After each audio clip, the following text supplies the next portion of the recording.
Bonjour à tous, allez c'est parti pour le critérium de vitesse de la Côte d'Azur qui me rappelle mon long déplacement en 1983 pour aller voir Idéal du Gazo qui courait cette course, et j'avais Idéal du Gazo dans mes jumelles, il faisait très beau et il y avait la mer, il y avait les voiliers, et Idéal du Gazo c'était magnifique. Par contre ce jour-là, Idéal, il avait fait sa course dans le camion et il allait faire l'une de ses rares déceptions de sa prestigieuse carrière, mais je ne lui en ai pas voulu, et vous voyez, bien des années plus tard, j'en parle encore avec le sourire tellement j'aimais notre petit bonhomme.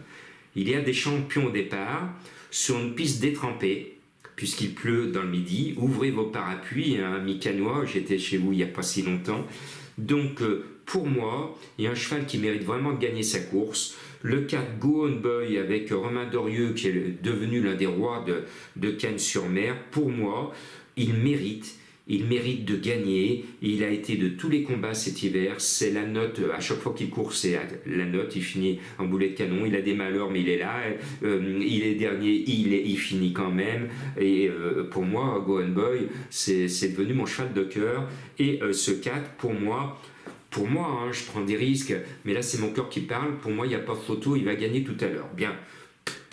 Mais là c'est mon cœur qui parle, c'est pas la raison. J'aime beaucoup le cheval. Et puis l'année dernière j'ai repéré Émeraude de Bay qui m'avait impressionné dans cette même course et qui porte aujourd'hui le 2. L'année dernière elle était moins bien placée dans cette course et elle est à l'arrivée. Cette année, elle a tiré un bien meilleur numéro, le numéro 2, avec Franck Nivard aux commandes. Eh ben, il faut la jouer, je l'aime bien.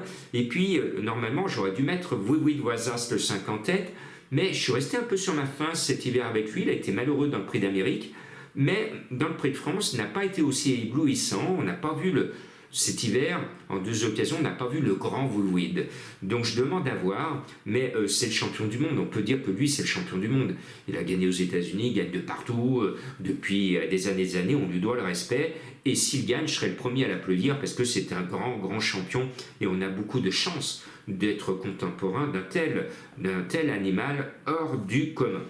Après, bien, on tient là le tiercé panoramique en 3 chevaux. Après, les Italiens vont tout faire pour compléter la bonne arrivée, notamment avec le compagnon de Woolweed, Lance Vernissage Griffe, qui a tiré un bon numéro le long du rail et qui va faire aussi bien que l'année dernière. À mon sens, il a fini 4e en 2023, il peut finir 4e en 2024.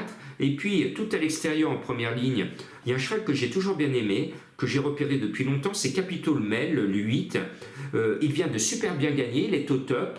Il débaroule face à des chevaux qui ont un gros et long meeting d'hiver dans les jambes, et ça pèse souvent lourd en fin d'hiver. Lui, il arrive frais comme un gardon, et moi je l'aime bien.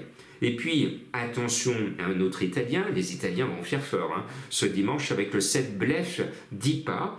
Il fait une rentrée, mais il est prêt. Et puis, je me dis que c'est trop facile de vous servir le même plateau que mes confrères, donc je vais prendre le risque de ne pas mettre, vous allez tous me dire « Oui, mais Jean-Marc, vous avez oublié le 3 Marosa et le 6 Hookerberry ». Non, j'ai essayé de chercher la complication, de me dire c'est trop facile quand même de mettre les 8 favoris de la presse, de faire un copier-coller, vous le savez, je n'aime pas trop cela, donc j'ai cherché la difficulté. Et pour cela, je fais appel de nouveau à mon cœur, à mon amour des chevaux. Vous le savez, depuis longtemps, j'ai un faible pour l'élevage du Goutier, avec Flamme du Goutier et plein d'autres Goutiers. Et il y a du Goutier le 9, qui m'a bien plu dans sa façon de finir la dernière fois 3e, et qui n'a rien à perdre avec Gabriel Gelormini, qui va la mener, il va essayer de la mener au millimètre et de trouver un trou de souris, piouf, et il va venir le long de la corde prendre quelque chose à belle cote. Voilà, j'essaye d'imaginer le meilleur scénario. Pourquoi pas? Et de tout l'hiver, j'ai toujours cru en cette vieille dame d'Earthriend, ex-cheval de Madame Colombo, le 12 du jour, qui a été menée de façon malheureuse parce que le driver s'est appliqué à chaque fois d'être le long du rail, et à chaque fois il s'est fait enfermer dans un mur. Donc le cheval d'Earthriend à chaque fois me fait une super bonne impression, mais il me fait pleurer en même temps parce qu'on a des regrets, il ne peut pas avancer, il n'a pas la place d'avancer.